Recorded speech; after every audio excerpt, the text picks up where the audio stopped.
Hello बच्चों, आपका मेरे चैनल शिक्षा घर में स्वागत है। आई होप मेरे द्वारा बनाए गए वीडियोस आप देख रहे हैं। निश्चित तौर पे आपकी तैयारी हो रही है। आप लोग जानते हैं यूपी पीसीएल के लिए भी वैकेंसी आ गई है जो कि 891 है। अगर आप मेरे वीडियोस को देखते हैं तो निश्चित तौर पे आप सफलता प्राप्त करेंगे।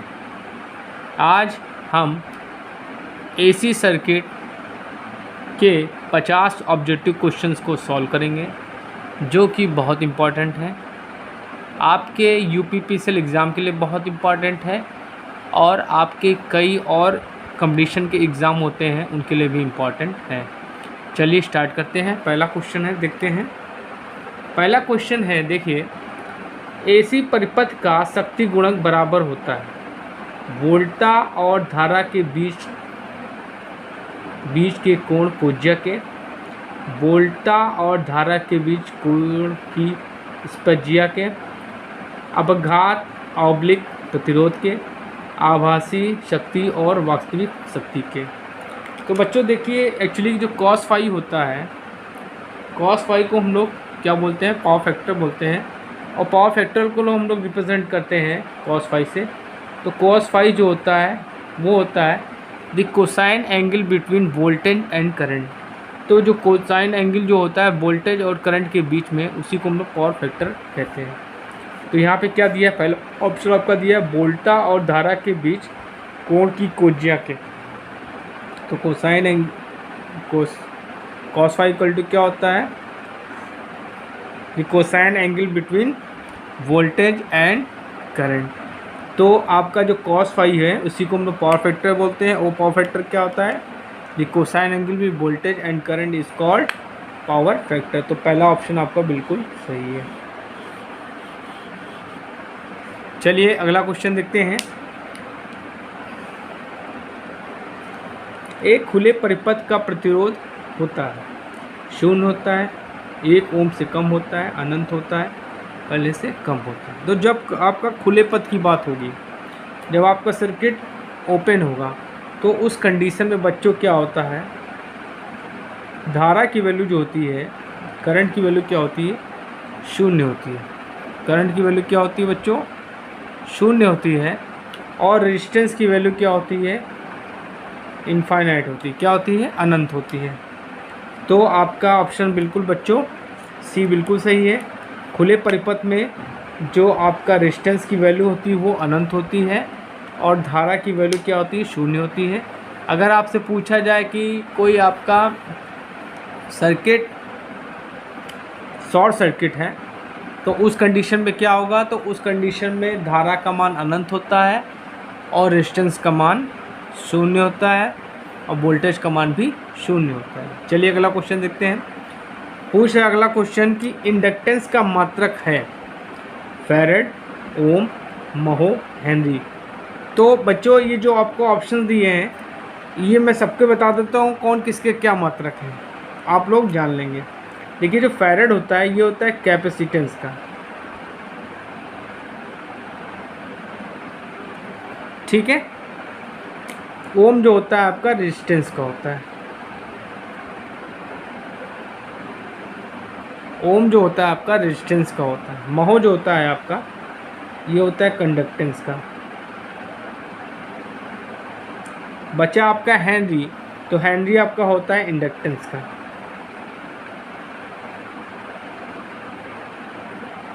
तो आपका चौथा ऑप्शन बिल्कुल सही है बच्चों, इंडक्टेंस का मात्रक हेनरी होता है। चलिए अगला क्वेश्चन देखते हैं। शुद्ध इंडक्टर की शक्ति खपत होती है बहुत कम, शून्य होती है, अति उच्च होती है, इकाई से कम होती है। तो जो आपकी जो इंडक्टर में पावर लॉस होता है वो क्या होता है बच्चों? ज़ीरो होता है। क्या होता है? ज़ीरो होता है, ठीक है। तो आपका सेकंड ऑप्शन बिल्कुल सही है, शून्य होता है। चलिए अगला क्वेश्चन देखते हैं बच्चों। किसी इंडक्टर में एसी गुजरने पर वोल्टा धारा से अग्रगामी होती है, ठीक है। वोल्टता फेज, धारा फेज में रहती है।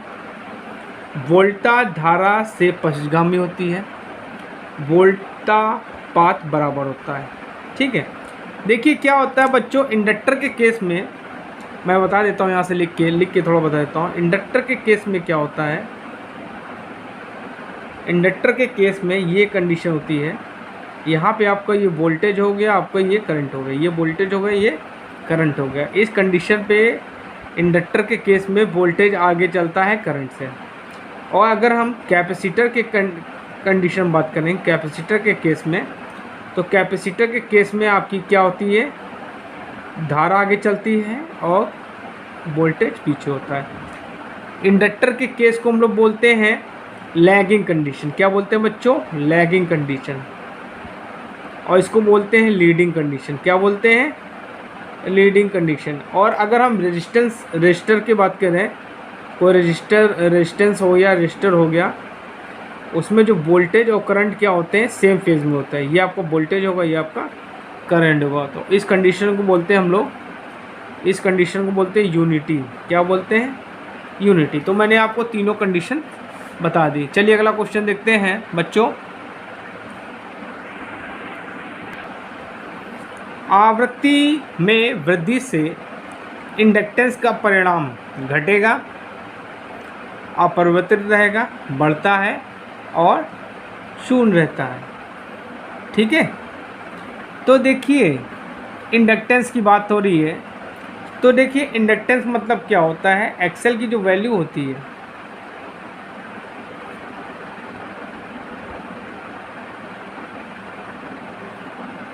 एक्सेल की जो वैल्यू होती है 2πfl होती है, 2πfl होती है। तो यहाँ से आप जान सकते हैं कि जो आपका इंडक्टेंस है वो क्या है, फ्रीक्वेंसी के क्या है, डायरेक्टली प्रोपोर्शनल है। यहाँ से देख सकते हैं इस फॉर्मूले से। तो आपकी जो इंडक्टेंस हो वो क्या होगा, वो बढ़ेगा। फ्रीक्वेंसी अगर आपकी बढ़ रही है तो इंडक्टेंस भी आपका बढ़ेगा। इस हिसाब से आपका डी ऑप्शन बिल्कुल सही है। चलिए अगला क्वेश्चन देखते हैं। शुद्ध प्रतिरोध परिपथ का शक्ति गुणक होता है, 0 होता है, 1 होता है, 0.5 होता है और 0.8 होता है। तो आपका जो रेजिस्टेंस होता है, प्योर रेजिस्टेंस होता है, उसमें पावर फैक्टर क्या होता है, वो बच्चों 1 होता है। और उस कंडीशन को यूनिटी कंडीशन कहते हैं। चलिए अगला क्वेश्चन देखते हैं बच्चों। एसी के धन शिखर मान तथा ऋण शिखर मान का अंतर कहलाता है, अधिकतम मान कहलाता है, औसत मान कहलाता है, प्रभावी मान कहलाता है, शिखर से शिखर मान कहलाता है। तो बच्चों ये क्या होगा, देखिए आपको मैं फिगर बना के समझाता हूँ। देखिए इसका, ये आपका एसी हो गया करंट, ये आपकी पॉजिटिव साइकिल हो गई और ये आपकी नेगेटिव साइकिल हो गई। ये आपका जो वैल्यू होता है ये मैक्सिमम वैल्यू होती है और ये भी मैक्सिमम वैल्यू होती है। ये पॉजिटिव की मैक्सिमम वैल्यू है, ये नेगेटिव साइकिल की मैक्सिमम वैल्यू है। तो ये भी शिखर मान है, ये भी शिखर मान है। तो उसका क्या ऑप्शन बच्चों आपको लग रहा है, इसका ऑप्शन क्या होगा, शिखर से शिखर मान। चलिए अगला क्वेश्चन देखते हैं। एसी का आरएमएस का मान बराबर होता है। ठीक है, एसी का आरएमएस का मान बराबर होता है अधिकतम मान का 0.637, अधिकतम मान का 0.707, अधिकतम मान का 1.414 और अधिकतम। तो देखिए जो आपका आरएमएस मान होता है बच्चों, ये क्या होता है, मैक्सिमम जो मान होगा उसका अपॉन √2 होता है। तो इसको जब सॉल्व करते हैं तो बच्चों तो आपका आता है 0.70 Imax। ठीक बच्चों, तो आपका उस हिसाब से आपका जो आपका सेकंड ऑप्शन है बिल्कुल सही है। आई होप बच्चों आपको मेरे द्वारा क्वेश्चन बताए जो जा रहे हैं समझ में आ रहे होंगे। अगर समझ में आते हैं तो प्लीज़ मेरे चैनल को लाइक, शेयर एंड सब्सक्राइब जरूर करिए और इस वीडियो को अधिक से अधिक शेयर करिए, जिससे जो यूपीपीसीएल की तैयारी कर रहा है उसको उससे इस वीडियो से मदद मिल सके। चलिए अगला क्वेश्चन देखते हैं। क्वेश्चन है बच्चों, एक शुद्ध ज्या तरंग के रूप गुणक का मान होता है। रूप गुणक को बोलते हैं फॉर्म फैक्टर बोलते हैं। इसकी वैल्यू क्या होती है? 1.414 होती है, 0.707 होती है, 0.637 होती है और 1.11 होती है। तो जो फॉर्म फैक्टर होता है बच्चों, इसको हम लोग रिप्रेजेंट करते हैं KF से रिप्रेजेंट करते हैं। और ये वैल्यू होती है, ये क्या होता है? IRMS और एवरेज वैल्यू का अनुपात होता है। तो जब इसको सॉल्व करते हैं बच्चों, तो सॉल्व जब करते हैं तो जो वैल्यू आती है ये आती है 1.11। क्या आती है? 1.11 होती है। ठीक है। और जी आपको ये ऑप्शन दिख रहा है पहला, ये क्या होता है? ये क्या होता है? ये पीक फैक्टर का मान होता है। इसको हम लोग रिप्रेजेंट करते हैं KP से, और वो क्या होता है? पीक फैक्टर का मान होता है। चलिए अगला क्वेश्चन देखते हैं। यदि किसी AC परिपथ में वोल्टा और धारा में 90 डिग्री फेज का अंतर है तो शक्ति व्यय होगी अधिकतम न्यूनतम 1.11 × V × I शून्य। देखिए दोनों के बीच में, जैसे मान लीजिए अगर यहाँ पे वोल्टेज है, यहाँ पे करंट है, और अगर मान लीजिए यहाँ पे करंट है, यहाँ पे वोल्टेज है, तो दोनों केस में पावर की जो वैल्यू होती है वो क्या होती है? 0 होती है। ठीक है। तो यहाँ पे आंसर क्या होगा आपका? ये आपका हो गया इंडक्टर के केस में, ये हो गया आपका कैपेसिटर के केस में।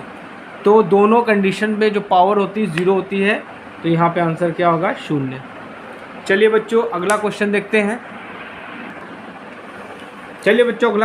हैं। निम्नलिखित में से किस आवृत्ति का आवर्तकाल सबसे लंबा होता है? पहला है, एक दिया world hertz, 10 hertz, 1 kilo hertz और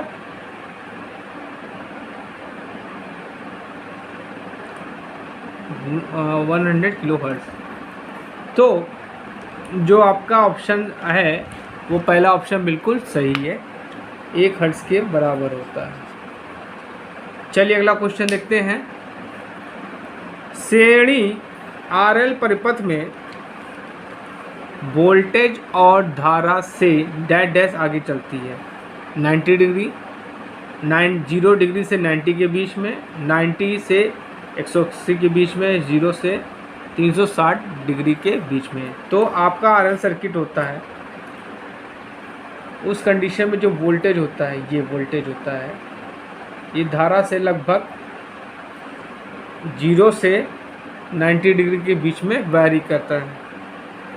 ठीक है। तो आपका पहला B ऑप्शन बिल्कुल सही है। चलिए बच्चों अगला क्वेश्चन देखते हैं। श्रेणी RC परिपथ में वोल्टेज धारा से पीछे चलती है।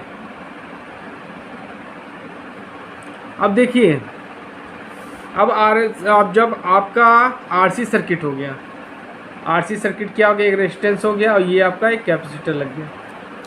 इस कंडीशन पे क्या होती है? करंट आपकी आगे चलेगी, क्योंकि यहाँ पे कैपेसिटर लगा है। ठीक है। ये आपका R हो गया, ये आपका C होगा। तो इस केस में आपका जो है करंट आगे चलेगी और वोल्टेज आपका पीछे चलेगा। इस कंडीशन को बोलेंगे लीडिंग कंडीशन। क्या बोलेंगे? Leading condition. और लीडिंग कंडीशन में करंट आगे चलती है। ऊपर वाले जो क्वेश्चन में था वो लैगिंग कंडीशन थी, उसमें वोल्टेज आपका करंट से आगे चलता है।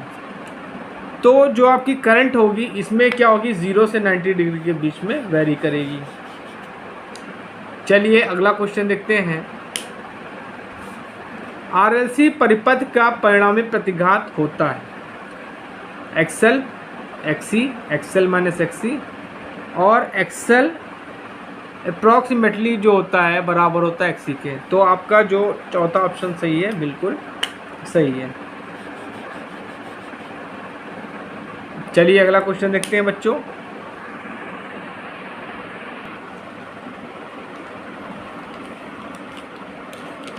श्रेणी आरएलसी परिपथ का प्रतिघात होता है। प्रतिघात मतलब पूछा बच्चों आपसे, इम्पीडेंस पूछा है।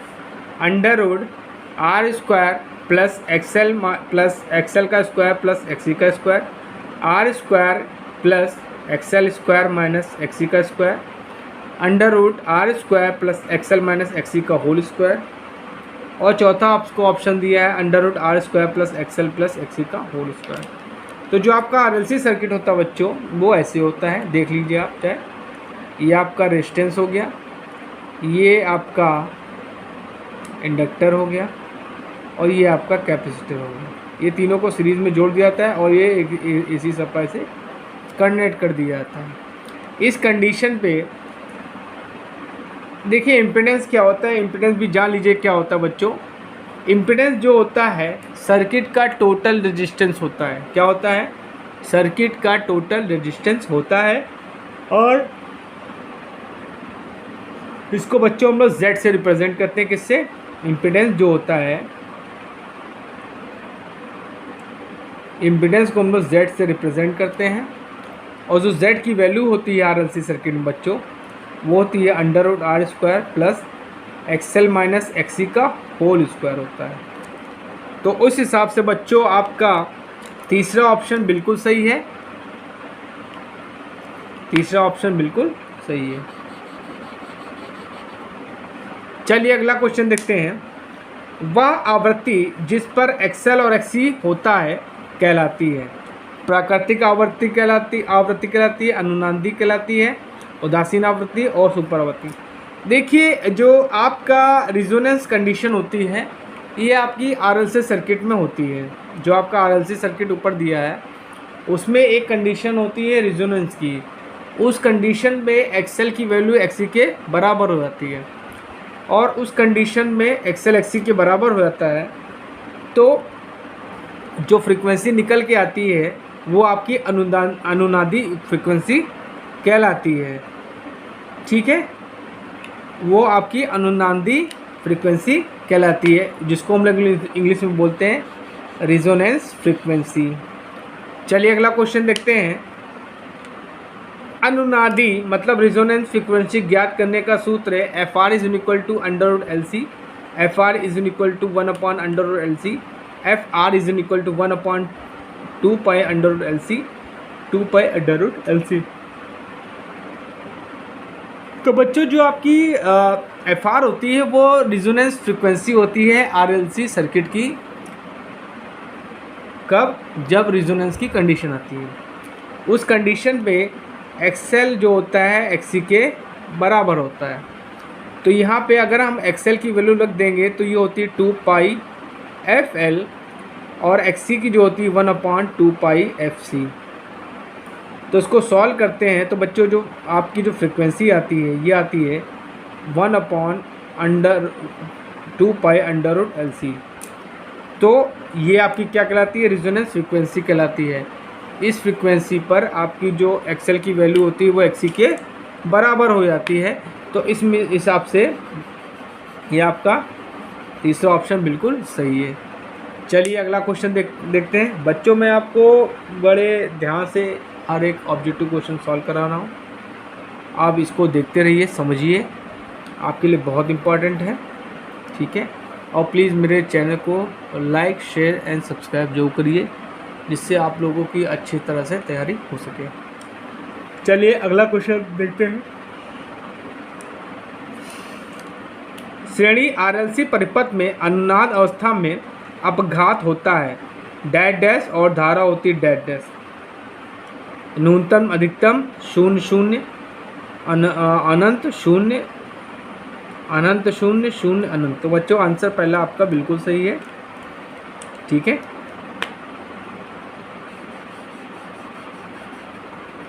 चलिए अगला क्वेश्चन देखते हैं। पावर फैक्टर को डैश डैश के अनुपात के रूप में परिभाषित किया जाता है? वोल्ट एम्पीयर से वाट, वाट से वोल्ट एम्पीयर, वोल्ट एम्पीयर प्रतिकारी से वाट, वाट से वोल्ट एम्पीयर प्रतिकारी। तो क्या हो सकता है बच्चों?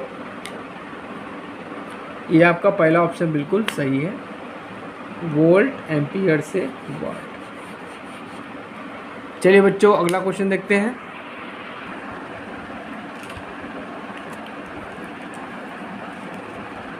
किसी इंडक्टिव परिपथ में पावर फैक्टर को डैश डैश में संधारित्र जोड़ के सुधारा जा सकता है। ठीक है, तो बच्चों देखिए, बात ध्यान रखिएगा, जो आपका कैपेसिटर होता है,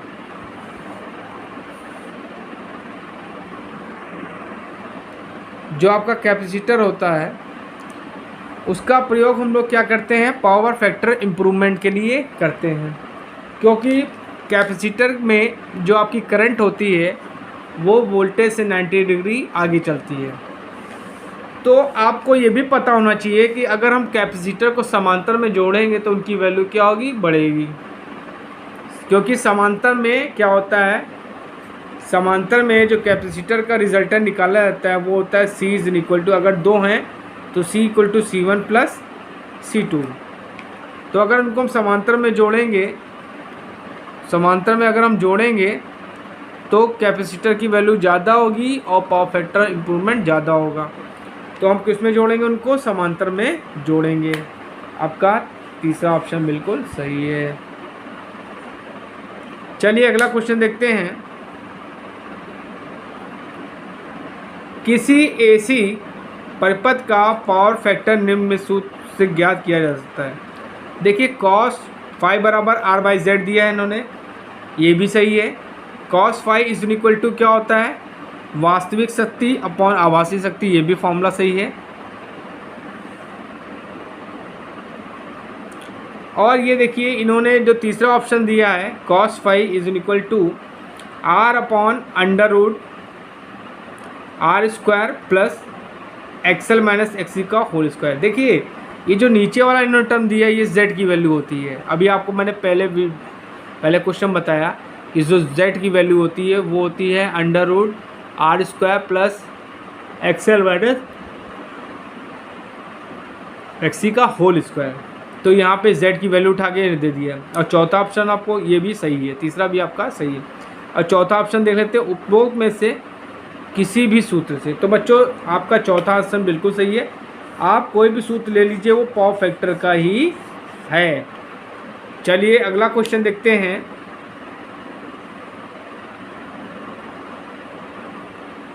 किसी शुद्ध प्रतिरोधी परिपथ का पावर फैक्टर क्या है? 1 है, 0.95 है, 0.9 है, 0.85 है।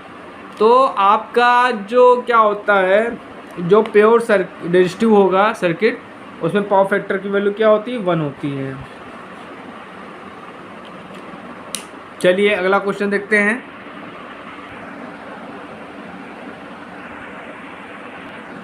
चलिए बच्चों फिर से क्वेश्चन देख देते हैं, थोड़ा कन्फ्यूजन हो गई है।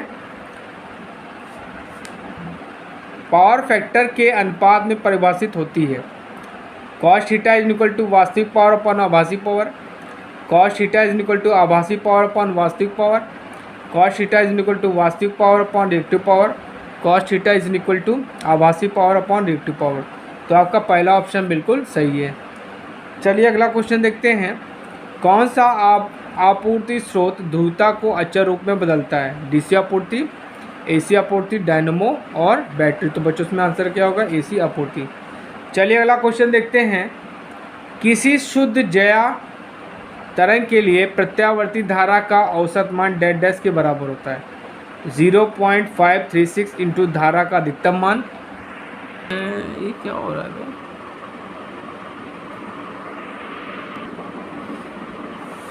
चलिए अगला क्वेश्चन देखते हैं।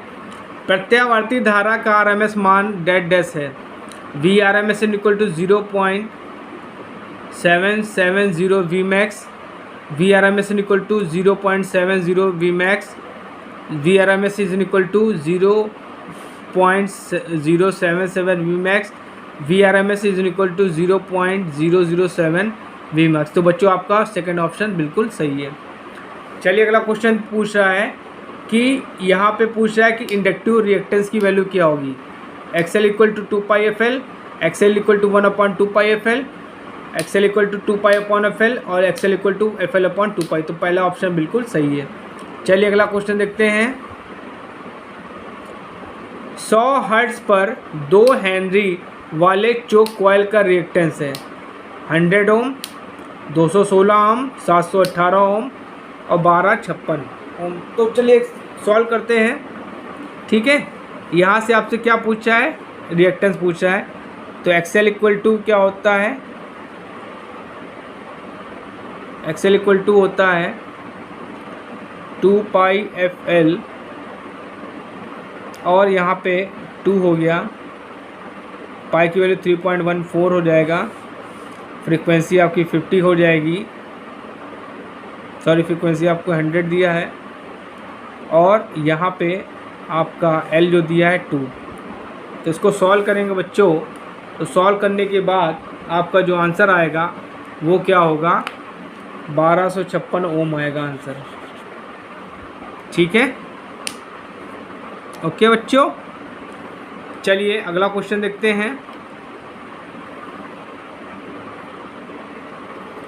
AC परिपथ में धारकीय प्रतिघात XC को ज्ञात करने का सूत्र है XC equal to √2 f pi FC, XC is equal to 2πfc, XC equal to 1/2πfc, XC equal to 1/√2πfc। तो बच्चों आंसर पहला आपका बिल्कुल सही है, XC बिल्कुल सही है, XC इक्वल टू 1/2πfc होता है। चलिए अगला क्वेश्चन देखते हैं। भारत में सिंगल फेज वाली घरेलू AC आपूर्ति वोल्टेज है 110 वोल्ट है, 230 वोल्ट है, 440 वोल्ट है, 550 वोल्ट है। तो 230 वोल्ट बिल्कुल सही आंसर है। चलिए अगला क्वेश्चन देखते हैं। बच्चों मेरे वीडियोस को जरूर देखिए, समझिए, पढ़िए और निश्चित तौर पे पढ़िए, क्योंकि आपके UPPCL के एग्ज़ाम होने वाले हैं, ये आपके काम आएंगे। चलिए अगला क्वेश्चन देखते हैं। उस तार के प्रतिरोध का मान क्या होगा जिसका 50 ओम इम्पीडेंस, ठीक है, 0.8 पावर फैक्टर पर 240 वोल्ट से संयोजित है। ठीक है, आपको क्या पूछ रहा है, प्रतिरोध का मान पूछ रहा है। ठीक है, चलिए कैसे करेंगे इसको। यहाँ पे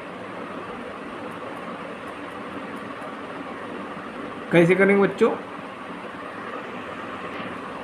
देखिए बच्चों यहाँ पे क्या दिया आपको, यहाँ पे आपको Z की वैल्यू दी है, Z इक्वल टू क्या दिया है 50 ओम, पावर फैक्टर cos फाई की वैल्यू दी है आपको 0.8 दिया। तो हम क्या करेंगे, यहाँ पे लगाएंगे formula cos phi is equal to R/Z। तो R इज इक्वल टू क्या हो गया, Z इंटू cos फाई हो जाएगा। Z आपको दिया है 50 और 0.8 दिया पावर फैक्टर। तो बच्चों इसको सॉल्व करेंगे तो ये आ जाएगा 40 ओम। तो आपका ऑप्शन डी बिल्कुल सही है, 40 ओम आएगा। ठीक है, आई होप समझ में आया होगा। चलिए अगला क्वेश्चन देखते हैं। चालकता का विलोम शब्द क्या है, प्रतिरोधकता है, रेजिस्टेंस है, प्रतिरोध है, रिलेक्टेंस है। तो देखो प्रतिरोधकता जो होगा वो तो विशिष्ट चालकता का, विशिष्ट चालकता एक होती है उसका उल्टा होगा विशिष्ट चालकता। तो और रिलेक्टेंस होता है बेटा, ये आपका मैग्नेटिक सर्किट्स होते हैं उसमें रिलेक्टेंस होता है जो फ्लक्स को स्थापित होने में रुकावट पैदा करता है। तो इसका उल्टा होता है परमियंस होता है। क्या होता है? परमियंस। और इसका क्या होगा? ये चालक का मतलब, चालकता मतलब कंडक्टेंस का उल्टा है। तो आपका बच्चों इसमें आंसर क्या होगा? प्रतिरोध। बिल्कुल सही आंसर है। चलिए अगला क्वेश्चन देखते हैं। बहुत अच्छा इंपॉर्टेंट क्वेश्चन है। 50 हर्ट्ज आवृत्ति के लिए समय अवधि क्या है? 200 मिलीसेकेंड, 20 मिलीसेकेंड, 2 मिलीसेकेंड, 0.2 मिलीसेकेंड। तो देखिए आपका टाइम पूछा है, टाइम इक्वल टू क्या होता है? 1/f होता है। आपका फ्रीक्वेंसी कितना दिया? 50। तो 1 को जब हम 50 से भाग करेंगे तो उसको सॉल्व करेंगे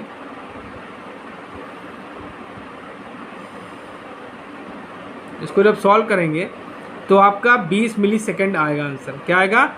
20 मिलीसेकेंड आएगा। चलिए बच्चों अगला क्वेश्चन देखते हैं।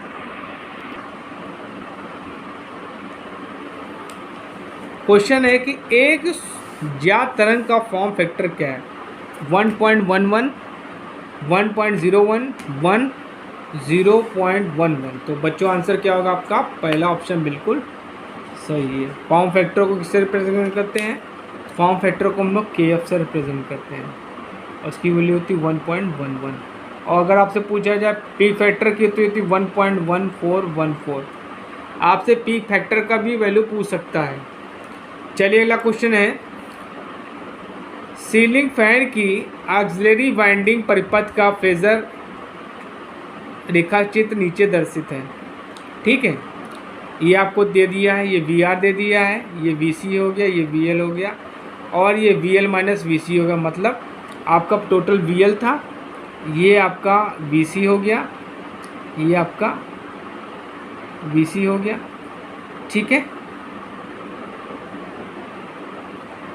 ये जो है सॉरी ये आपका VL था, ये आपका VC हो गया और ये क्या हो जाएगा? VL माइनस VC हो जाएगा। ये वैल्यू क्या है? VL माइनस VC हो जाएगी, ये VL माइनस VC हो जाएगी और ये भी आपका VR होगा और ये भी आपका VC है, ये भी आपका VC है।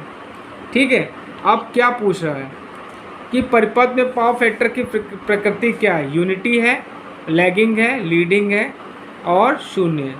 तो देखिए आप देख सकते हैं कि यहाँ पे VL और VC में डिफरेंस आ रहा है। ठीक है, तो इसमें क्या होगा? लैगिंग होगा। क्या होगा? लैगिंग होगा। और ये फेजर डायग्राम जो बना है ये बच्चों RLC का बना है। किसका बना है? RLC सर्किट का ये बना हुआ है। चलिए अगला क्वेश्चन देखते हैं। अधिकतम वोल्टेज 99 वोल्ट है। इस ज्ञात तरंग का प्रभावी मान क्या होगा? ठीक है, प्रभावी मतलब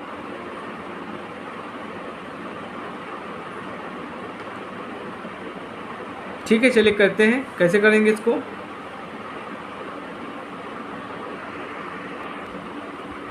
इसमें आपसे बच्चों पूछ रहा है RMS वैल्यू क्या होगी। ठीक है, तो देखिए ये आपको मैक्सिमम वैल्यू दी है। तो अगर हम VRMS की वैल्यू निकालेंगे तो क्या होता है? V max अपॉन √2 होता है। तो V max आपको कितना दिया? 99.99 दिया है। इसको हम √2 से भाग करेंगे तो √2 की वैल्यू क्या होती है? 1.414। तो इसको जब सॉल्व करोगे तो 70 पॉइंट आएगा। तो इस हिसाब से आपका जो आंसर होगा वो होगा 70 वोल्ट होगा। 70 वोल्ट होगा। चलिए अगला क्वेश्चन देखते हैं। बहुत ही प्यारा क्वेश्चन दिया है। ये आपको एक सप्लाई दे दी है और VL के आर पार मतलब यहाँ पे आपको जो यहाँ पे ठीक है ये दिया है। ठीक, आपसे पूछ रहा है कि VR का वैल्यू क्या होगा। ठीक है, यहाँ पे VL की लोन वैल्यू दे दी बच्चों। देखिए ये टोटल आपको दिया है, ये दो V दिया आपको कितना दिया है? V आपको ये टोटल जो है 10 वोल्ट है और आपको VL की वैल्यू दे दी है 8 वोल्ट दे दी है। तो आपको क्या निकालना है, VR की वैल्यू निकालनी। तो देखिए ये आपका RL सर्किट है, तो यहाँ पे जो V की वैल्यू होगी क्या होगी, VL² प्लस VR का स्क्वायर होगी। ठीक है, तो इस फॉर्मूले का यूज़ करके हम लोग निकालेंगे। तो देखिए यहाँ पे V का स्क्वायर 100 हो जाएगा और VL का स्क्वायर कितना हो जाएगा,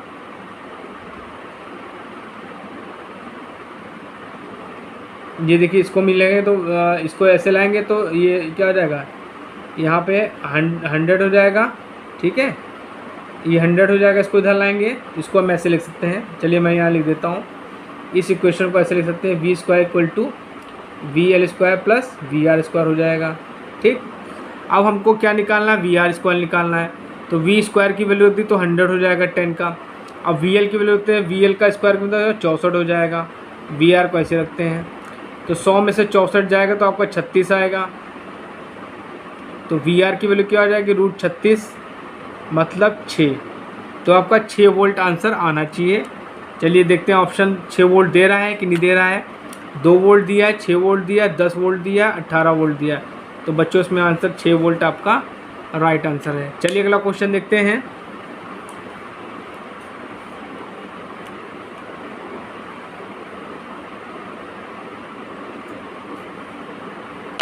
एक कॉन्टैक्टर कुंडली 220 DC के लिए अभिकल्पित है। क्या होगा यदि इसे 220 AC से संयोजित कर दिया जाए। कुंडली बहुत अधिक धारा आहरित करेगी और वह नष्ट हो जाएगी। उतनी ही धारा आहरित करेगी, वह और अच्छा कार्य करेगी। कुंडली बहुत कम धारा आहरित करेगी और उसका प्रचलन निश्चित नहीं होगा। तो बच्चों का आंसर जो होगा चौथा बिल्कुल सही है। चलिए अगला क्वेश्चन देखते हैं। किसी संधारित्र का धारितीय प्रतिघात परिवर्तित होता है, XC परिवर्तित होता है आवृत्ति के साथ व्युत्क्रम में, आवृत्ति के साथ अनुत्क्रम में, आरोपित वोल्टता के अनुत्क्रम में, आरोपित वोल्टता के व्युत्क्रम में। देखिए XC की जो वैल्यू होती है वो होती है 1/2 पाई FC होती है। इससे आप ये देख सकते हैं कि XC और F में रिलेशन क्या है, इन्वर्सली प्रोपोर्शनल है। तो पहला ऑप्शन बिल्कुल सही है, आवृत्ति के साथ व्युत्क्रम में। अब रही बात, अगर आपसे पूछ लिया जाए सॉरी एक्सेल में के कंडीशन में क्या होगा, इंडक्टिव रिएक्टेंस होगा। तो एक्सेल की जो वैल्यू होती है वो होती है 2 पाई FL। तो उससे क्या पता चलेगा कि अगर एक्सेल की वैल्यू बढ़ेगी तो फ्रीक्वेंसी भी बढ़ेगी। लेकिन कैपेसिटिव रिएक्टेंस के केस में क्या होगा, XC की वैल्यू बढ़ेगी तो फ्रीक्वेंसी की वैल्यू घटेगी। ठीक है बच्चों, चलिए अगला क्वेश्चन देखते हैं। क्वेश्चन है बच्चों अगला, वास्तविक शक्ति P गामा, प्रतिकारी रिएक्टिव शक्ति PR और आभासी शक्ति PA के बीच निम्नलिखित में से कौन सा संबंध सत्य है। PA = PT + PR, PA = PT - PR, PA = √PT² + PR², PA = PT² + PR। तो बच्चों आपका ऑप्शन बिल्कुल C सही है। ये क्या होगा, PA = √PT² + PAR। चलिए अगला क्वेश्चन देखते हैं। ये आपको एक सर्किट दे दिया गया है, नीचे दिए गए परिपथ में 0.6 पावर फैक्टर पे शक्ति खपत ज्ञात कीजिए। आपको पावर क्या निकालनी है, करंट और पावर कंजप्शन निकालना है। ठीक है, तो इसमें कैसे निकालेंगे, देखिए यहाँ से पहले हम वोल्टेज की वैल्यू निकालेंगे। ठीक है, ये आपका यहाँ से हम वोल्टेज की वैल्यू निकालेंगे। तो वोल्टेज की वैल्यू कैसे निकालेंगे, देखिए बच्चों इसको कैसे करेंगे, इसको ट्रिक से सॉल्व करेंगे। देखिए ये रेजिस्टेंस और ये रेजिस्टेंस क्या है, सीरीज़ में। तो इन दोनों का रेजिस्टेंस टोटल कितना हो जाएगा, 3 ओम हो जाएगा। ठीक है, तो यहाँ से हम क्या निकालेंगे, पहले Z की वैल्यू निकालेंगे। तो Z इक्वल टू क्या हो जाएगा, R का स्क्वायर प्लस XL का स्क्वायर। तो R का स्क्वायर कितना हुआ, R का स्क्वायर मतलब क्या होगा, ये 3 और 2 1 कितना हुआ, 3 का स्क्वायर, और यहाँ पे इसकी वैल्यू कितनी है, 4। तो इसको सॉल्व करेंगे तो रूट 25 आएगा और मतलब 5। तो Z की वैल्यू क्या आ गई, 5 आ जाएगी। अब हम क्या करेंगे, ओम्स लॉ लगा के V is equal to IZ। तो यहाँ से हम वोल्टेज की वैल्यू निकाल लेंगे। करंट आपको कितनी दी है, 4 एम्पियर दी है। तो 4 गुणे वोल्टेज आपका कितना निकला, 5। तो वोल्टेज आपका आ गया 20 वोल्ट आ जाएगा। ठीक है, हमको अब पावर निकालनी है। पावर कंजप्शन क्या होता है, P is equal to VI cos phi. अच्छा, V आपको कितना दिया है, 20 दिया है। करंट आपकी 4 हो गई और पावर फैक्टर इन्होंने कितना दिया है, 0.6। तो इसको सॉल्व करेंगे आप तो 48 वाट आएगा। कितना आएगा, 48 वाट आएगा। तो उस हिसाब से आपका बी ऑप्शन बिल्कुल सही है। चलिए अगला क्वेश्चन देखते हैं। नीचे दिए गए परिपथ में आई गामा बराबर है। ठीक है, आई आर की वैल्यू 8 एम्पियर दी है और यहाँ पे आई एल की वैल्यू दी है 6 एम्पियर। तो देखिए बच्चों, ये करंट यहाँ से आएगी, ये करंट यहाँ से आई और ये करंट यहाँ से आई। ठीक है, अब आपसे पूछ रहा है कि यहाँ पे जो करंट की वैल्यू होगी वो क्या होगी। ठीक है, तो देखिए ये करंट जो आ रही है यहाँ पे और यहाँ, ये दोनों करंट क्या हो जाएंगी, मिक्सअप हो जाएंगी। यहाँ पे करंट जो होंगी मिक्सअप हो जाएंगी। ठीक है, तो आपका इसमें आंसर क्या होगा, 14 ampere is a right answer. 14 ampere बिल्कुल सही आंसर है। चलिए अगला क्वेश्चन देखते हैं।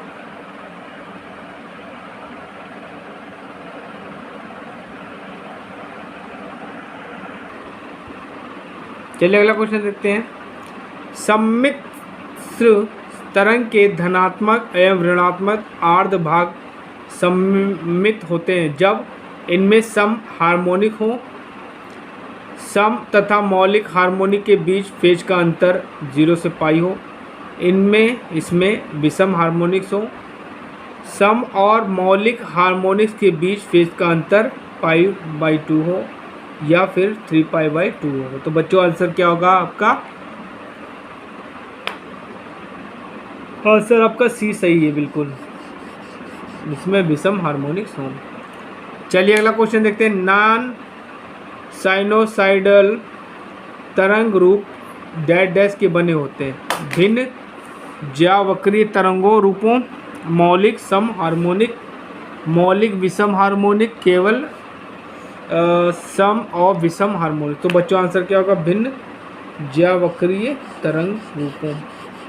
चलिए बच्चों सेकंड लास्ट क्वेश्चन देखते हैं।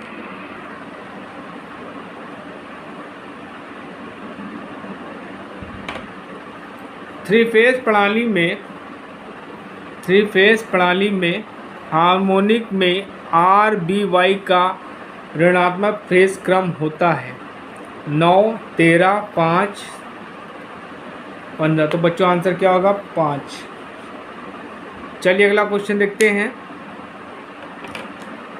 जब मौलिक वोल्टेज की तुलना में शुद्ध कैपेसिटर पर सम्मिश्र वोल्टेज तरंग डाली जाती है तो तीसरे हार्मोनिक वोल्टेज द्वारा कैपेसिटर द्वारा ली गई प्रतिकार्यता होगी 9 गुना, 3 गुना, 1/3, 9वां भाग। तो बच्चों आंसर क्या होगा, 1/3 इज अ राइट आंसर।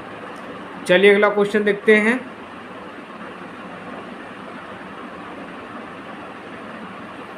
जब एक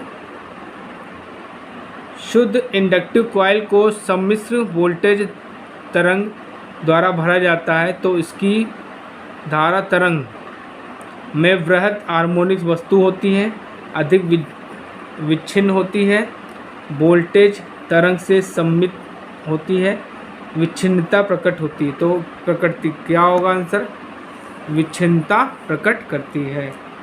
तो बच्चों आज मैंने आपको 50 ऑब्जेक्टिव क्वेश्चन एसी फंडामेंटल से पढ़ाए हैं जो कि आपके लिए बहुत इम्पॉर्टेंट है। प्लीज़ मेरे वीडियोस को जो देखिएगा, जो कि आपके लिए बहुत इम्पॉर्टेंट है। और प्लीज़ अगर आपके कोई मित्रगण तैयारी कर रहे हैं TG2 की या UPPCL की, तो उनको मेरा वीडियो जो भेजिएगा लाइक शेयर एंड सब्सक्राइब जो करिएगा, जिससे औरों का भी भला हो सके। Thank you. हेलो बच्चों, आपका मेरे चैनल शिक्षागर में स्वागत है। जैसा कि आप जानते हैं UPPCL की वैकेंसी आई है 891 TG2 की, उसी की तैयारी मैं आप लोगों के लिए करवा रहा हूँ। उसी कड़ी में AC फंडामेंटल के 50 और ऑब्जेक्टिव क्वेश्चंस मैं आपको बताने जा रहा हूँ। इन क्वेश्चंस को आप ध्यान से देखिएगा, समझिएगा, पढ़िएगा, निश्चित तौर पे आप सफलता प्राप्त करेंगे। और मेरे वीडियो को लाइक शेयर एंड सब्सक्राइब जो करिएगा, जिससे और बच्चों की भी तैयारी हो सके। चलिए स्टार्ट करते हैं। क्वेश्चन दिया है, नीचे दर्शाए हुए कुंडली में अमीटर का पठनांक क्या है। ये देखिए आपकी सप्लाई दी है, एक आपके सप्लाई दे दी है, यहाँ पे रेजिस्टेंस कनेक्टेड है, यहाँ पे कैपेसिटेंस कनेक्टेड है, यहाँ पे इंडक्टेंस कनेक्टेड है, और यहाँ पे रेजिस्टेंस और कैपेसिटेंस के बीच में अमीटर लगा दिया गया। अब पूछ रहा है कि इस अमीटर में रीडिंग क्या होगी। देखिए ध्यान देखिए, यहाँ पे करंट आपकी 4 एम्पियर की आ रही है, यहाँ पे भी करंट आपकी कितनी आ रही है, 1 एम्पियर की आ रही है। ठीक है, तो इसमें जो करंट फ्लो होगी अमीटर में, इन दोनों की रिजल्टेंट फ्लो होगी। क्या होगी? इन दोनों की रिजल्टेंट फ्लो होगी। तो क्या होगा बच्चों, हम इनकी इसमें रिजल्टेंट करंट निकालेंगे तो रिजल्टेंट करंट क्या होगी, तो अगर 4 ऑन को करेंगे, ठीक, तो इन दोनों की रिजल्टेंट क्या आएगी, 3 एम्पियर। क्या आएगी? 3 एम्पियर। तो इसमें आंसर क्या होगा आपका? 3 एम्पियर राइट आंसर है। ठीक है, इसमें जो करंट फ्लो होगी एमीटर में क्या होगी, 3 एम्पियर करंट फ्लो होगी। चलिए अगला क्वेश्चन देखते हैं। जब कई इम्पीडेंस जैसे Z1, Z2 एंड Z3 समांतर क्रम में जुड़े हों तो उनके संयुक्त इम्पीडेंस Z का मान होगा। देखिए इम्पीडेंस क्या होता है, सर्किट का टोटल रेजिस्टेंस होता है। ठीक है, तो जब समांतर में होते हैं, तो चलिए इसको सॉल्व करते हैं। समांतर में जब रेजिस्टेंस होते हैं तो उनका फॉर्मूला होता है 1/R is equal to 1/R1 plus 1/R2 plus 1/R3 होता है। लेकिन यहाँ पे Z क्या है, रेजिस्टेंस ही होता है। रेजिस्टेंस Z को बोलते हैं हम लोग इम्पीडेंस। और इम्पीडेंस क्या होता है बच्चों, सर्किट का टोटल रेजिस्टेंस होता है। ठीक है, सर्किट का टोटल रेजिस्टेंस होता है। तो अगर हम यहाँ पे Z का भी निकालेंगे तो यहाँ क्या हो जाएगा, 1/Z total impedance equal to 1/Z1 plus 1/Z2 plus 1/Z3 हो जाएगा। ठीक बच्चों, तो अगर हमको टोटल इम्पीडेंस की वैल्यू निकालनी तो ये हो जाएगा Z इक्वल टू 1/Z1 हो जाएगा, ये 1/Z1 हो जाएगा, 1/Z2 हो जाएगा और 1/Z3 हो जाएगा। ये समांतर क्रम में हो गए। ठीक है, तो उस हिसाब से आपको ये पहले ऑप्शंस क्या दिया है, Z equal to 1/1/Z1 plus 1/Z2 plus 1/Z3। दूसरा ऑप्शन दिया Z equal to 1/Z1 plus Z2 plus Z3 और Z equal to Z1 plus Z2 plus Z3 और एक चौथा ऑप्शन दिया Z equal to 1/Z1 plus Z2 plus Z3। ठीक है बच्चों, तो तो बच्चों आंसर क्या होगा आपका, पहला ऑप्शन बिल्कुल सही है। इसको सॉल्व करने पे क्या है आपका, Z equal to 1/Z1 plus Z1 Z2 Z3। ठीक है, चलिए अगला क्वेश्चन देखते हैं। कह रहा है निम्न में से कौन सा एक 3 फेज AC आपूर्ति का गुण नहीं है। समान फेज के कोण का अंतर, समान पीक मान, समान RMS मान, समान ताक्षणिक मान। तो देखिए ये चौथा ऑप्शन बिल्कुल आपका सही है। समान ताक्षणिक मान जो है 3 फेज AC का गुण नहीं है। चलिए अगला क्वेश्चन देखते हैं। 3 फेज सिस्टम में 3 फेज वोल्टेज डैश डैश कोण द्वारा प्रतिस्थापित होता है। 90 डिग्री, 120 डिग्री, 180 डिग्री और 270। देखिए क्वेश्चन ये पूछा है कि जो आपके 3 फेज़ होते हैं, 3 फेज़ होते हैं आर वाई बी, इनके बीच में क्या कितने डिग्री का डिफरेंस होता है। तो बच्चों क्या होता है 120 का डिफरेंस होता है, दोनों फेज़ों के बीच में क्या होता है 120 डिग्री का डिफरेंस होता है। चलिए अगला क्वेश्चन देखते हैं। किसी परिपथ में 22 ओम का एक इम्पीडेंस लगा है, तो इम्पीडेंस की वैल्यू आपको क्या दी है, यहाँ पे देखिए Z की वैल्यू दी है आपको, Z की वैल्यू दी 22 ओम, और आपको पावर फैक्टर क्या दिया है, cos फाई क्या दिया है आपको, cos फाई दे दिया आपको 0.8,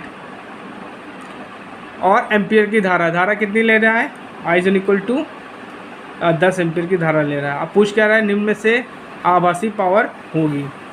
तो आभासी पावर को क्या बोलते हैं हम लोग, तो बच्चों देखिए आभासी पावर होती है P इक्वल टू वी आई होती है। क्या होती है, P इक्वल टू वी आई होती है।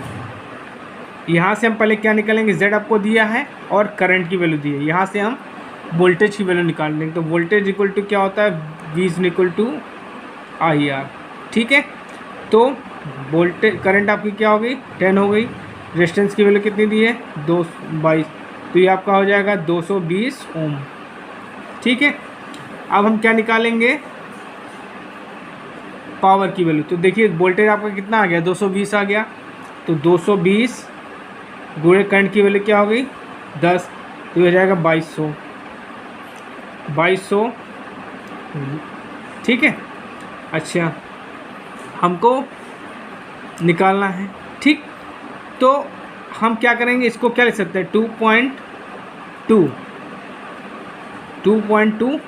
kVA लिख सकते हैं। क्या लिख सकते हैं, kVA लिख सकते हैं। ठीक है, तो इस हिसाब से आपका पहला ऑप्शन बिल्कुल सही है, 2.2 kVA। चलिए अगला क्वेश्चन देखते हैं। स्टार समायोजित सिस्टम में लाइन वोल्टेज EL डैश के बराबर होता है। देखिए मैं बता देता हूँ, देखिए स्टार कनेक्शन जो होता है, स्टार कनेक्शन में ये होता है आपका लाइन वोल्टेज, EL जो होता है आपका लाइन वोल्टेज होता है। लाइन वोल्टेज जो आपका EP होता है वो क्या होता है, फेज वोल्टेज होता है। क्या होता है, फेज वोल्टेज होता है। तो लाइन के कनेक्शन, लाइन का जब कनेक्शन होता है 3 फेज में, तो EL की वैल्यू क्या होती है, √3 टाइम्स ऑफ EP होता है, √3 टाइम्स ऑफ EP होता है। और इस कनेक्शन में क्या होता है, आपकी लाइन करंट जो होती है फेज करंट के बराबर होती है। इस कनेक्शन में लाइन करंट जो होती है फेज करंट के बराबर होती है। तो आपसे पूछ रहा है कि EL डैश के बराबर होगा, तो आपको दिया है EL is equal to √3 EP, EL equal to EP, EL equal to √3 EP, EL equal to 1/√3 EP। तो बच्चों आपका पहला ऑप्शन बिल्कुल सही है। यहाँ पे देखिए मैंने बताया है EL इज इक्वल टू क्या होगा √3 EP। ठीक है, चलिए अगला क्वेश्चन देखते हैं। डेल्टा समायोजित सिस्टम में विकसित पावर है dash, P is equal to 3 EL IL cos theta, P is equal to 1/3 EL IL cos theta. तीसरी पावर है P is equal to √3 EL IL cos theta, और चौथा है P is equal to EL/√3 EL IL cos theta. तो देखिए इसमें 2 power होती है, एक जो पावर होगी वो क्या होगी, लाइन वोल्टेज और लाइन करंट के रूप में होगी। तो इसको लिख सकते हैं क्या होती है, √3 EL IL cos थीटा। और अगर इसके फेस करंट और फेस वोल्टेज के फॉर्म में निकालेंगे तो क्या होगी 3 EP IP cos थीटा। ठीक है, तो देखिए यहाँ पे आपको क्या दिया है, देखिए थर्ड ऑप्शन दिया है √3 is equal to EL IL cos theta. तो यही आपका आंसर हो जाएगा। देखिए ये लाइन वोल्टेज और लाइन करंट के फॉर्म में ये पावर होती है, और फेस करंट और फेस वोल्टेज के फॉर्म में ये पावर होती है। तो यहाँ पे देखिए क्या दिया आपको, √3 EL IL cos थीटा। तो ये आपका राइट आंसर हो जाएगा। चलिए अगला क्वेश्चन देखते हैं। स्टार या डेल्टा समायोजित में संतुलित लोड के लिए पावर खपत है। देखिए पावर दोनों में सेम ही होती है, ठीक है, चाहे स्टार हो चाहे डेल्टा हो, ठीक है। तो अब देखिए क्या यहाँ पे क्या दिया है, 3VL/IL cos theta √3VL/IL cos theta, 3VP/IP cos theta और √3VL/IL sin थीटा, ठीक है बच्चों। तो देखिए यहाँ पे ये भी आपका ऑप्शन सही है, √3VL/IL cos थीटा ये भी सही है, और ये आपको सी भी दिया है 3VP/IP cos थीटा। तो बच्चों इसमें दोनों आंसर सही हैं, ठीक है, इसमें दोनों आंसर सही हैं।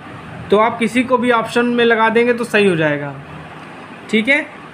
तो आप इसको चाहे लगा दीजिए चाहे इसको लगा दीजिए, इसमें से एक ऑप्शन गलत देना चाहिए इनको। चलिए अगला क्वेश्चन देखते हैं। 3 फेज स्टार संयोजन लोड द्वारा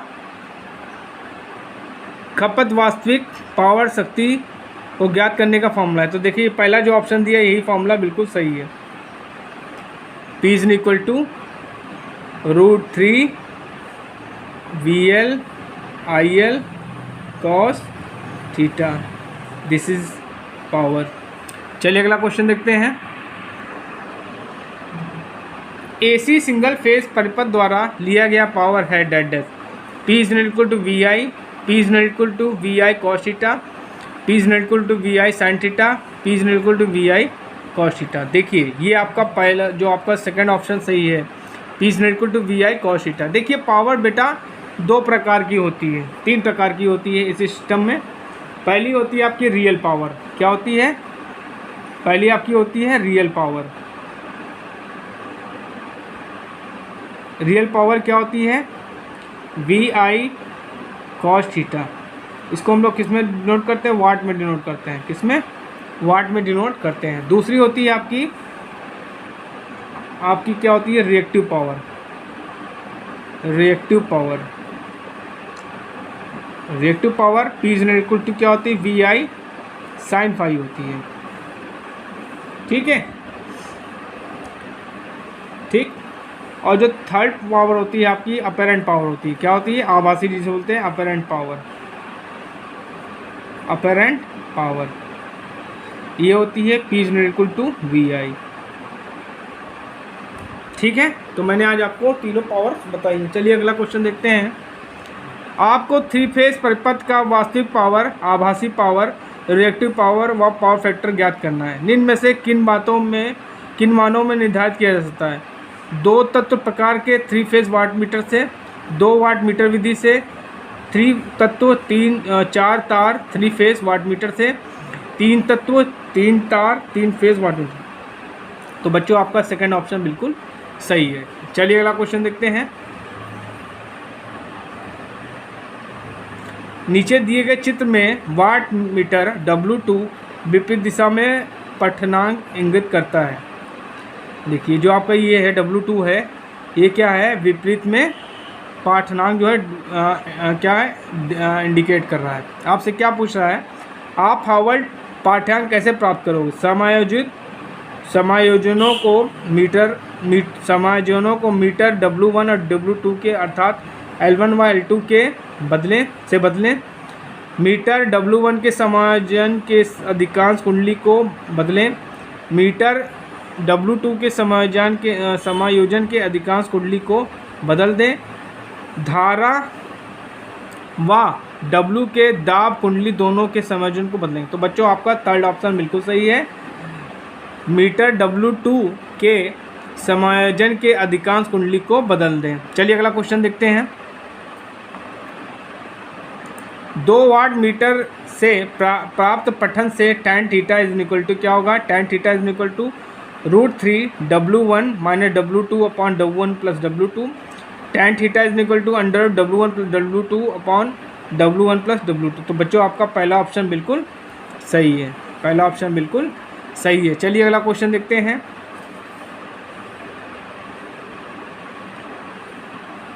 देखिए आपको दिया है, कौन सा चित्र 3 फेज पावर को मापने के 2 वाट विधि से सही समायोजन दर्शाता है। देखिए पहला ऑप्शन दिया है, पहला फिगर दिया है ठीक है, दूसरा फिगर दिया है, देखिए ये तीसरा फिगर दिया है और ये चौथा फिगर। तो बच्चों उसमें जो तीसरा फिगर है बिल्कुल सही बना है। चलिए अगला क्वेश्चन देखते हैं। 3 फेज परिपथ में इकाई पावर फैक्टर पर 2 वाट विधि पठन है। P is equal to 2 into W1, T is equal to W1 minus W2, T is equal to W2 minus W1 और फोर्थ है P is equal to under 2 W1। तो बच्चों इसमें आंसर होगा आपका, तो बच्चों आपका पहला ऑप्शन बिल्कुल सही है। चलिए अगला क्वेश्चन देखते हैं। tan थीटा ज्ञात करने का सूत्र जब 3 फेज पावर को वाट मीटर विधि से मापा जाता है। W1 minus W2 upon W1 plus W2, √3 W1 minus W2 upon W1 plus W2, √3 W1 plus W2 upon W1 minus W2, W1 plus W2 is upon W1 minus W। देखिए हमने अभी पहले question में आपको बताया था जो tan थीटा की वैल्यू होती है बच्चों, वो क्या होती है, under root tan theta value under root W1 minus W2 upon W1 plus W। तो बच्चों इस हिसाब से आपका बी ऑप्शन बिल्कुल सही है। चलिए अगला क्वेश्चन देखते हैं। सर्किट के फेज एंगल को निर्धारित करने के लिए सूत्र का उपयोग किया जाता है जब 3 फेज पावर को वाट मीटर से ज्ञात किया जाता है। तो देखिए पहला ऑप्शन दिया है theta equal to tan inverse under root 3 W1 में W2 upon W1 plus W2, theta is equal to tan inverse 3 times W1 plus W2 upon W1 minus W2, और तीसरा ऑप्शन दिया theta equal to cos inverse under root W1 plus W2 upon W1 minus W2। चौथा option दिया है theta equal to cos inverse 3 times W1 minus W2 upon W1 plus W2 minus W2। तो बच्चों answer क्या होगा आपका, देखिए मैंने आपको बताया tan थीटा इक्वल टू क्या होता है, जो फेज एंगल निकालते हैं क्या होता है 2 वाट मीटर विधि में W1 minus W2 upon W1 plus W2। तो यहाँ से अगर हम थीटा की वैल्यू निकालेंगे तो क्या होगा tan इनवर्स, ये tan इधर इनवर्स में आ जाएगा under root W1 minus W2 upon W1 plus W2। तो बच्चों आपका ऑप्शन पहला सही है, बिल्कुल राइट आंसर है। चलिए अगला क्वेश्चन देखते हैं। भारत में AC single phase lighting circuit voltage का मानक क्या है, 220 वोल्ट, 230 वोल्ट, 240 वोल्ट, 250 वोल्ट। तो बच्चों आंसर इसमें क्या है 240 वोल्ट आपका बिल्कुल सही आंसर है। चलिए अगला क्वेश्चन देखते हैं। BIS 1293-1988 के अनुसार AC single phase voltage rating है 200 वोल्ट है, 220 वोल्ट है, 230 वोल्ट है, 240 वोल्ट। तो बच्चों आंसर क्या होगा आपका 240 वोल्ट है। चलिए अगला क्वेश्चन देखते हैं। BIS के अनुसार मानक वोल्टेज रेटिंग क्या है, 200 वोल्ट है, 220 वोल्ट है, 230 वोल्ट, 240। तो बच्चों आंसर क्या होगा आपका 240 है। चलिए अगला क्वेश्चन देखते हैं। आवृत्ति के रेसिप्रोकल के रूप में जाना जाता है दोलन अवधि, आयाम, समय स्थिर, प्रतिध्वनि। तो बच्चों जो आपका फ्रीक्वेंसी होता है, फ्रीक्वेंसी का अपोजिट होता है आपका आवर्तकाल। फ्रीक्वेंसी 1/T हो जाएगा, टी को बोलते हैं आवर्तकाल, या इसको हम लोग बोलते हैं दोलन अवधि भी बोलते हैं। क्या बोलते हैं, दोलन अवधि भी बोलते हैं। तो बच्चों आंसर आपका क्या होगा दोलन अवधि। चलिए अगला क्वेश्चन देखते हैं। यदि आवृत्ति 2 किलोहर्ट्ज़ है तो दोलन काल ज्ञात कीजिए।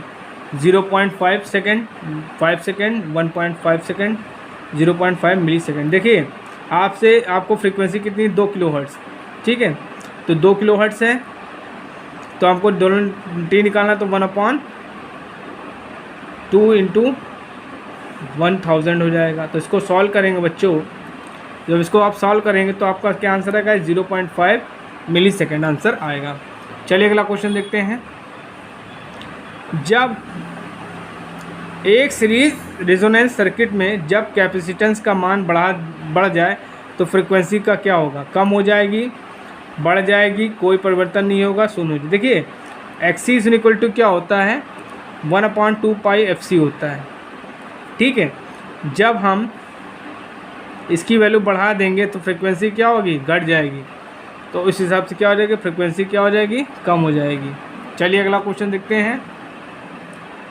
पावर फॉर्म फैक्टर का मान होता है, फॉर्म फैक्टर का मान होता है 4.44, 3.33 और 2.22 और 1.11। तो देखिए फॉर्म फैक्टर को हम लोग रिप्रेजेंट करते हैं KF से। ये क्या होता है, IRMS और एवरेज वैल्यू का मान होता है। तो इसको जब सॉल्व करते हैं तो IRMS की वैल्यू क्या होती है 7.07 Imax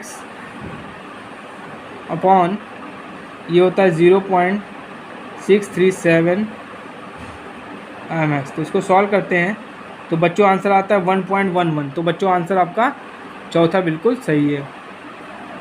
चलिए अगला क्वेश्चन देखते हैं।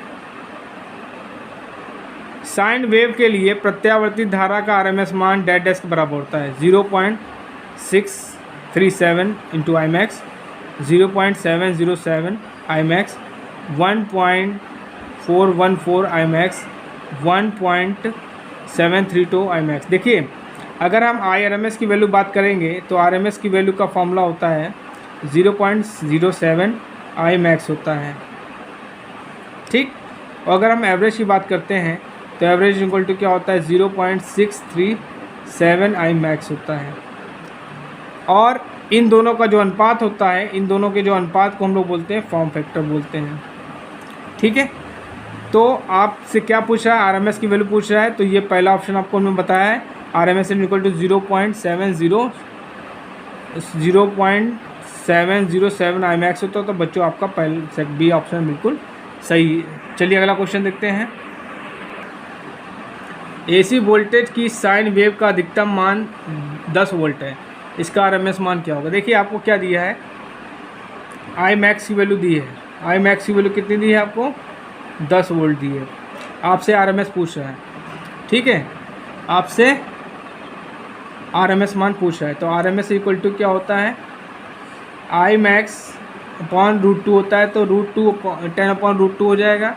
तो यहाँ से √2 से मल्टीप्लाई कर देंगे ऊपर नीचे, तो ये कैंसिल हो जाएगा।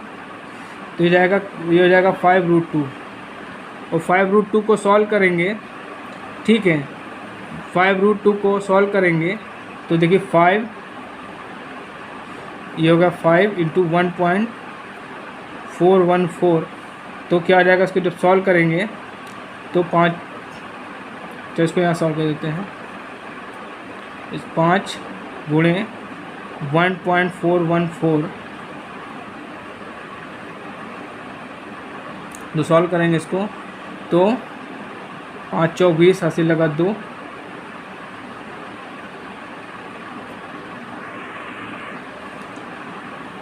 5 एकम 5 और 2। देखिए 5 चौक 20 हासिल लगा 0 बचा 2, 5 एकम 5, 5 2 7, फिर 5 चौक 20 हासिल लगा 2, 5 एकम 5 7। तो इसको सॉल्व करेंगे तो आपका आएगा 7.070। तो बच्चों आपका ये ऑप्शन बिल्कुल सही है, आपका सी ऑप्शन बिल्कुल सही है। चलिए अगला क्वेश्चन देखते हैं। यदि RMS voltage VRMS AC phase circuit में अधिकतम विरस्मत है तो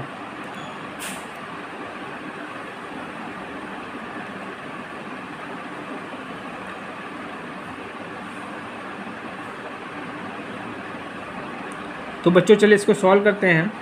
अगर RMS वोल्टेज है तो आपसे पूछा अधिकतम पूछ रहा है। तो देखिए जो RMS वैल्यू होती है वो क्या आती है, तो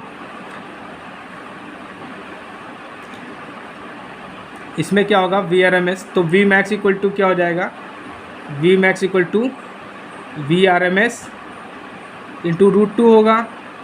और VRMS की वैल्यू क्या होती है 240 होती है जो हमारे घर में सप्लाई आती है, और √2 की वैल्यू क्या होगी 1.414। तो इसको सॉल्व करेंगे तो 339.46 वोल्ट आएगा।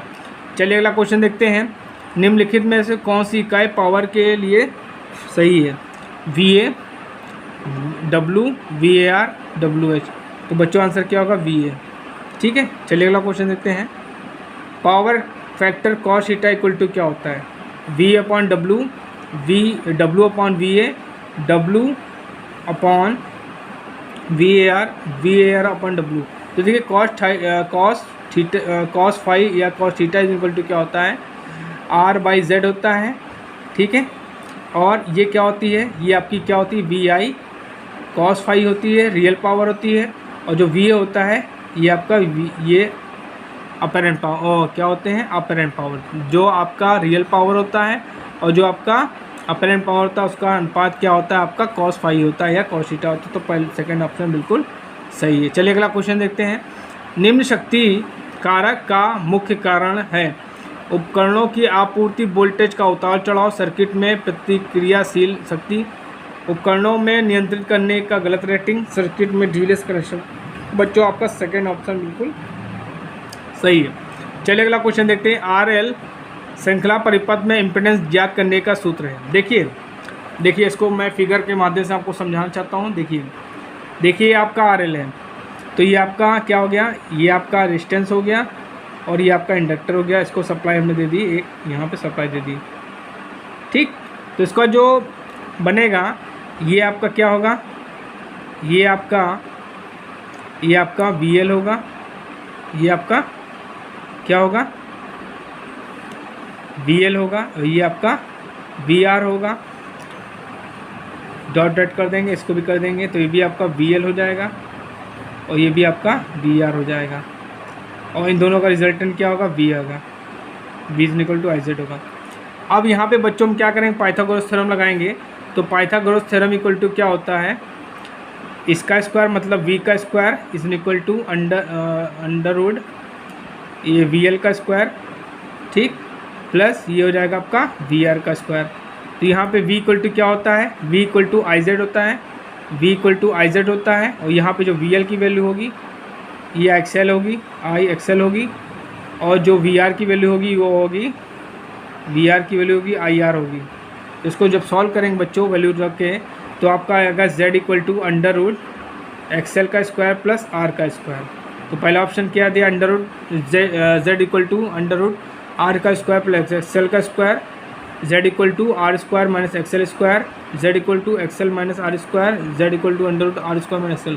तो बच्चों पहला ऑप्शन बिल्कुल मैच खा रहा है हमारे आंसर से, तो पहला ऑप्शन बिल्कुल सही है। चलिए अगला क्वेश्चन देखते हैं। आरएल श्रृंखला परिपथ में इम्पीडेंस है, अभी मैंने आपको बताया है Z equal to under root R square plus XL square. चलिए अगला क्वेश्चन देखते हैं। यदि impedance Z equal to under root R square plus X का स्क्वायर की पावर 1/2 हो तो परिपथ के लिए पावर फैक्टर क्या होगा।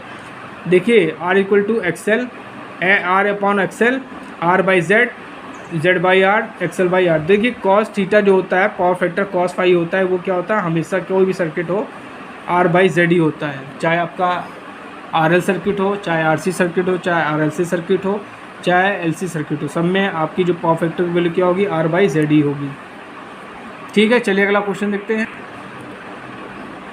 100 हर्ट्ज पर 2 हेनरी वाले चोक कॉइल का इंडक्टिव रिएक्टेंस क्या है। देखिए इंडक्टिव रिएक्टेंस पूछ रहा है, एक्सेल पूछ रहा है आपसे। एक्सेल इक्वल टू क्या होता है 2πfl होता है, 2πfl होता है। यहाँ पे इसको सॉल्व करेंगे तो 2 पाई की वैल्यू क्या होगी 3.14 हो जाएगी। फ्रीक्वेंसी आपको दिया 100 दिया है, फ्रीक्वेंसी आपको 100 दिया है, और एल की वैल्यू कितनी दी है 2। तो इसको जब सॉल्व करेंगे तो आपका कितना आएगा 718 ओम आएगा आपका, ठीक है। आप लोग इसको सॉल्व कर लीजिएगा। देखिए यहाँ आप सॉल्व करेंगे तो कितना आ जाएगा, इसका आ जाएगा, इसको ये 4 हो जाएगा, 4 चौक 16, हासिल लगा 1, 4 एकम 4 1 5, ठीक। फिर ठीक है 4 3 12 तो आएगा आपका 12.56। इसको 100 से गुणा कर देंगे तो बच्चों आपका आंसर क्या आएगा 1256। कितना आएगा 1256 आपका राइट आंसर है, ये गलत आंसर है आपका। 1256 जो है 1256 ओम आपका क्या आएगा, आपका इंडक्टिव रिएक्टेंस आएगा। चलिए अगला क्वेश्चन देखते हैं। 50 हर्ट्ज की आपूर्ति के साथ जुड़े 0.2 हेनरी वाले इंडक्टर का इंडक्टिव रिएक्टेंस क्या है, ठीक है। अब देखिए यहाँ पे वही लगाएंगे फॉर्मूला, एक्सेल वैल्यू निकालते हैं। तो एक्सेल इक्वल टू 2 पाई की वैल्यू 3.14, फ्रीक्वेंसी आपको दी 100 और ये 0.2 दिया। तो इसको सॉल्व करेंगे तो कितना आ जाएगा, ये आ जाएगा दो चक्को 8, 2 एकम 2, 2 ताई 6, 6.28। इसको करेंगे तो 100 आ जाएगा और 0.10 आ जाएगा। ठीक, तो 6.28 को हम 10 से मल्टीप्लाई कर देंगे तो 62.8 आपका आंसर आएगा। तो आपका 62.8 आपका राइट आंसर है। चलिए अगला क्वेश्चन देखते हैं। उस कॉइल के इंडक्टेंस का मान क्या होगा जिसका रिएक्टेंस 628 ओम है, आवृत्ति क्या है 40 हर्ट्ज है। ठीक है, तो चलिए निकालते हैं। इसका रिएक्टेंस कितना दिया आपको, एक्सेल की वैल्यू दी है 628 दी है, फ्रीक्वेंसी आपको कितनी दी है 40 हर्ट्ज। ठीक है, अब आपसे पूछ रहा है कि इंडक्टेंस एल का वैल्यू क्या होगा, तो एक्सेल इक्वल टू क्या होता है 2 पाई एफ एल होता है। ठीक, तो एल की वैल्यू निकालनी है तो एल इक्वल टू क्या हो जाएगा एक्सेल की वैल्यू कितनी दी आपको 628 दी है, 628 हो गया। 2 पाई की वैल्यू कितनी हो गई 3.14 हो गई, और एल की वैल्यू फ्रीक्वेंसी की वैल्यू कितनी है 40 हर्ट्ज। ठीक, तो इसको काटेंगे, इससे यहाँ पे हमने 10 लगा 100 कर दिया, हट गया, ये हो गया 2। ठीक, तो क्या आया 200, इसको इससे काट दिया, यहाँ 100 बनाए तो इसका कट जाएगा 2 आ जाएगा, तो 200 हो जाएगा, 2 गुणे 100 अपॉन क्या आ जाएगा 2 × 40। ठीक, अब इससे इसको काटेंगे, 4 पंचे 20 और 50/2 दैट इज़ 25 हेनरी। तो आपका आंसर क्या आएगा बच्चों,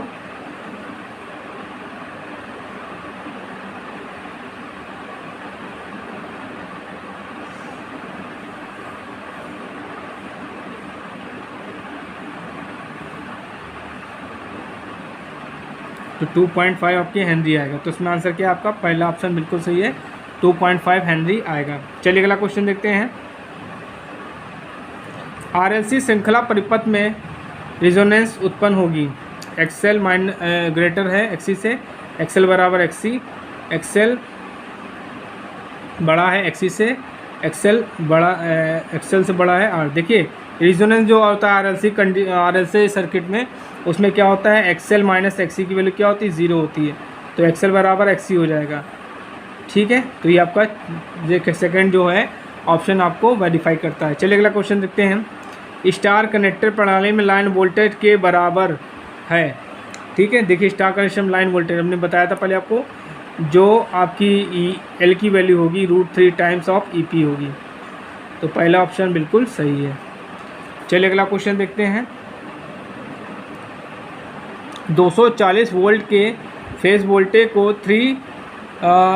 3 संतुलित स्टार कनेक्शन से जोड़े होने के लिए लाइन वोल्टेज क्या है। देखिए आपको क्या दिया है, बीपी दिया है 240 वोल्ट। ठीक है, आपसे क्या पूछ रहा है कि लाइन वोल्टेज वीएल की वैल्यू क्या होगी, वीएल की वैल्यू क्या होगी। तो देखिए वीएल इक्वल टू क्या होता है √3 टाइम्स ऑफ वीपी होता है। ठीक, तो 240 को हम √3 से मल्टीप्लाई करेंगे। ठीक है, तो आपका 415 आएगा। कितना आएगा 415 आंसर आएगा। चलिए अगला क्वेश्चन देखते हैं। लाइन वोल्टेज का मान क्या होगा यदि फेज वोल्टेज का मान स्टार वोल्टेज में इतना है। देखिए लाइन वोल्टेज का मान क्या होगा, फेज वोल्टेज का मान इतना है। देखिए वही क्वेश्चन है, यहाँ पे आपको वीपी दिया है, वीपी कितना दिया है 240 वोल्ट दिया है, वीएल आपको निकालना है। तो वीएल इक्वल टू क्या हो जाएगा √3 वीपी हो जाएगा, और √3 वीपी को लिए कितनी 240, तो इसको सॉल्व करेंगे तो आपका 415 वोल्ट आंसर आएगा। तो इसमें 415 बिल्कुल सही आंसर है। चलिए देखते हैं second last question. 3 phase star connection में लाइन करंट और फेज करंट में संबंध है। देखिए स्टार कनेक्शन की बात कर रहा है, तो स्टार कनेक्शन में लाइन वोल्टेज लाइन करंट जो होती है फेज करंट के बराबर होती है।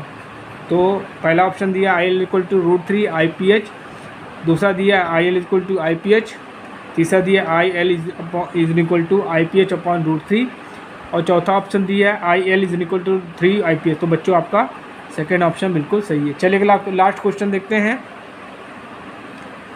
3 फेज स्टार कनेक्शन में रिएक्टिव पावर ज्ञात करने के लिए सूत्र है। देखिए रिएक्टिव पावर निकालने के लिए तो ये पहला ऑप्शन दिया Q is equal to √3 VL IL cos theta, तो ये आपकी क्या हो गई, रियल पावर हो गई। This is your real power, ठीक है। ये भी आपकी क्या हो जाएगी, दूसरा का ऑप्शन क्या है, Q is equal to 3 into VP IP cos theta, तो ये भी आपकी क्या हो गई, रियल पावर हो गई, ठीक है। ये आपको जो ऑप्शन दिया है ये आपकी क्या हो गई, रिएक्टिव पावर हो गई। ये आपका बिल्कुल सही आंसर है। तो आज बच्चों मैंने आपको 100 ऑब्जेक्टिव क्वेश्चन एसी फंडामेंटल के पढ़ाए हैं। इनको बड़े ध्यान से देखिएगा, समझिएगा और पूरा वीडियो जरूर देखिएगा, क्योंकि इसके हमने बहुत से न्यूमेरिकल्स सॉल्व कराए हैं जो कि आपके लिए बहुत इंपॉर्टेंट है। अधिकतर क्वेश्चंस टेक्निकल हो चाहे CBT हो, न्यूमेरिकल्स ज़रूर आते हैं।